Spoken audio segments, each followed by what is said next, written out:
Ever since Bethesda announced that they were working on a new game called Fallout 76, the internet has been filled with all sorts of curious speculation and a bunch of rumors. But at E3, Bethesda lifted up the veil and showed us more of what we can expect from Fallout 76. Here's a summary of what this game is going to be like. Fallout 76 is a prequel to all the other games, and it's our biggest one yet. It is 4 times the size of Fallout 4. Set in the hills of West Virginia, you are one of the first to emerge into an untamed and very different wasteland. Vault 76, one of the very first vaults to open, was built to celebrate America's tercentenary.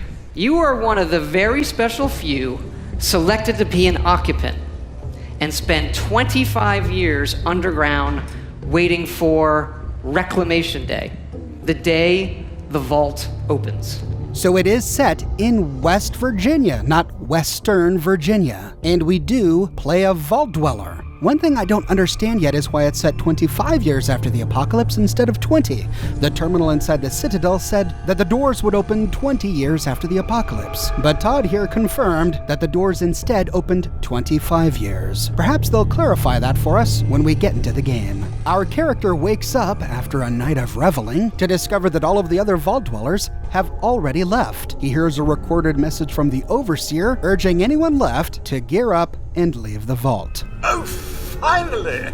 I feared you'd never wake up. Don't you remember? Time to leave the vault. Most of the others have already gone. It may be time to leave, but I'll never forget the day you all entered Vault 76. You come from every walk of life, every race, color, and creed. But you all share one very important trait. You are this country's best and brightest. But more importantly, you'll always be my family. Goodbye! Aloha! Ciao! Arrivederci! Au revoir! We learned that not only is West Virginia as depicted in Fallout 76 4 times larger than that in Fallout 4, but it looks like they've also updated the game engine. We always start with the world, and this time it features all new rendering, lighting, and landscape technology. It allows us to have 16 times the detail and even view distant weather systems across the map.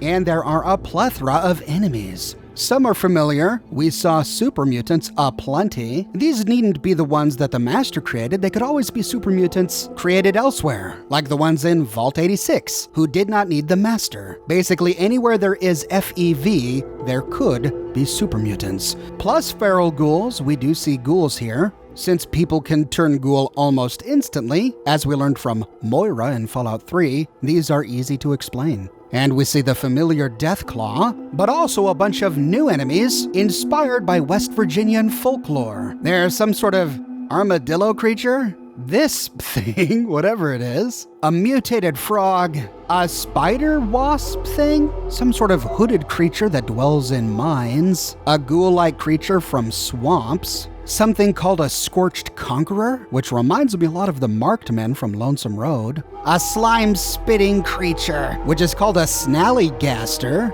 a spooky owlbug, a diseased mega sloth, and this big guy, which we learn is called a Grafton monster. There are swarms of spider-like robots called Liberators. These are Mark II. And one of the most interesting is a bat-like flying creature called a Scorch Beast. It appears to have some sort of sonic weapon. Viewers of my live stream wondered if this was Mothman, but I think we'll find Mothman elsewhere. This is a batish creature. And yes, there will be power armor. The T-51 suit of power armor plays a significant role in much of the materials we've seen so far. In one example, the player character finds a full suit of T-51 buried in the earth, but we also see other suits. Here we see 2 suits of T-51 and an Exo-1 suit with a very familiar Flames paint job. And on the far right, we see a completely new suit of armor. Perhaps this was a construction suit of armor not used by the military,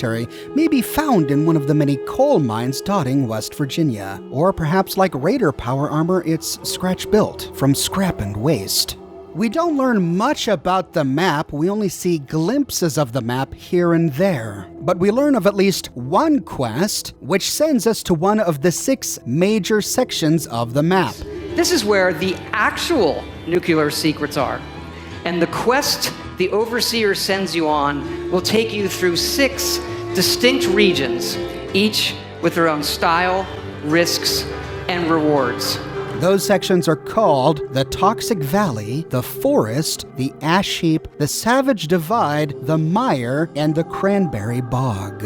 I get the impression that these are going to be 6 different ecosystems, each of which has its own ruins to explore and its own flora and fauna. Then we learned what is likely the most startling aspect of Fallout 76, and that's that it's a multiplayer game, but it can be played as a single-player game. We have always wanted to tell that story of what it would be like for you and the other characters who were first to leave the vaults. But there is one big difference with this game. It's that each of those characters is a real person. Because yes, Fallout 76 is entirely online. First, of course, you can play this solo. You'll be who you want, exploring a huge world, doing quests, experiencing a story, and leveling up. We love those things about our games too. It would not have it any other way. Open world, survival, every person and character is real.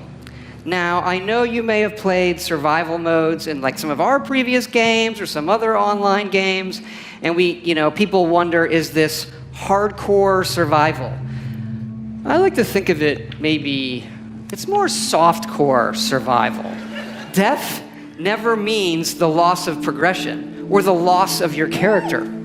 Your character isn't tied to one server. As a matter of fact, you'll never even see a server when you play. You'll be in a world with dozens, not hundreds and not thousands of other players. And you'll be able to join your friends whenever you want, and all of your progression goes with you. We have built a platform, 100% dedicated servers that will support this game now and for years to come. And look, we know this is new for all of you. It's new for us. It's a little bit scary. And to that end, we're going to need your help.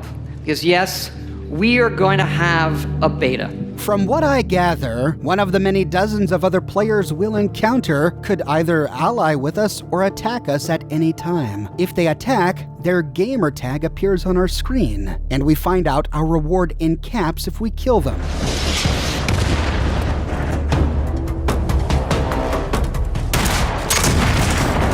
Notice that this player became incapacitated when he got to low health. I wonder if this gives us an option to resuscitate him. A unique gameplay aspect appears to be collecting nuclear silo launch codes, which appear on the inventories of creatures we find in the game. In this case, a feral ghoul. We then have to piece them together, either collecting them by ourselves if we are playing a solo game, or combining them with codes collected by our friends. Once we have a complete code, we can then rain down a nuclear missile on any target in the wasteland. This is used not just to eliminate enemies, whether player or monster, or clear a hazardous area, but also to collect rare material, which we'll find at the detonation site.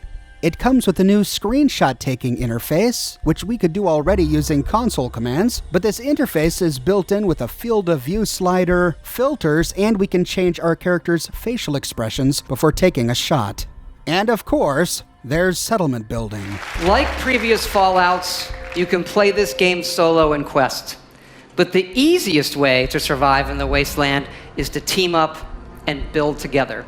And in this one, you can build wherever you want. And you can also then move that to wherever you want. Settlement building appears to center around a new device called a camp, a construction and assembly mobile platform. This replaces the workbench from Fallout 4. Planting a camp costs money, but once it's planted, we can use it to then build a settlement. And we see a bunch of new settlement items that we don't get from Fallout 4. It appears that settlement building is now co-op, we can work with our friends to build the same settlement or outpost. Outposts which can be attacked by enemies. Todd did say that we can uproot them and move them around. I didn't see this demonstrated in the video, and I'm not sure how it would work. I'm assuming we would just pick up the camp, move it to a new location, and set it down, and then it remembers the configuration of the settlement we already built. And finally, they announced the release date, which is the 14th of November 2018, only a few months from now. And that's what we learned from E3. A whole lot to digest. And it brings up a lot of questions. If it's an online multiplayer game, how will VATS work? I don't really see how we could slow time with other players around us. Will we be walking around the wasteland and suddenly time will slow because a neighboring player used VATS?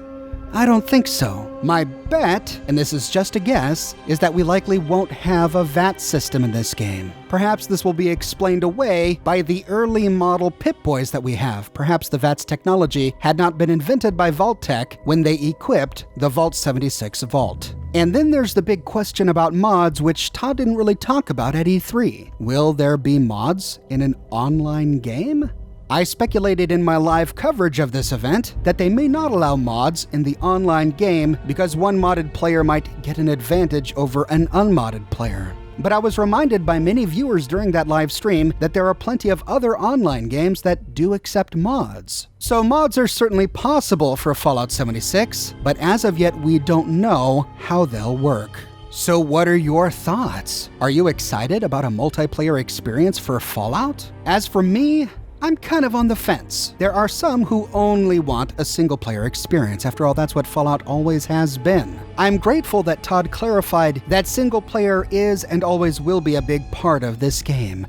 If we want to, we can play it single-player. I'm really relieved about that. I have to admit that I'm a little bit apprehensive about how multiplayer will work in this game. But I don't want to get cynical. I've played many multiplayer games in the past that I've enjoyed, and I have been curious as to what a multiplayer version of Fallout would look like. Well, now it looks like we're going to get that question answered. I'm not sure how this is going to work out. I'm going to sit on the fence before reserving judgment, but I'm really hopeful that it'll all come together smoothly, and that Fallout 76 will be an enjoyable single-player and multiplayer game. Todd did say that they're looking for beta testers, so if interested, you can head on over to Bethesda.net to learn more. I would love to hear your thoughts. Let me know what you have to say in the comments section below. Many thanks to all of you who joined me for my live stream where we watched this announcement live, and if you'd like to tune in for more live streams, I broadcast every Thursday at 7 o'clock p.m. Pacific Time. I have a lot of Fallout content planned for this week, so if you want to make sure you don't miss my next episode, be sure to subscribe and to click that bell notification button. I have a shirt shop with a bunch of unique designs you can't find anywhere else. My shirts come in a variety of both men's and women's sizes, and in a wide array of colors. You can also find them on other products, mugs, pillows, posters, prints, etc. So if interested, you can find a link to my shop in the description below, or you can click here. If you like what I do and you want to support me in a more personal way, consider becoming one of my patrons on Patreon. But more than anything, I'm just so glad that you're here watching this video with me today. Thank you so much for watching, and I'll see you soon this week with more brand new videos. In Vault 76, our future begins.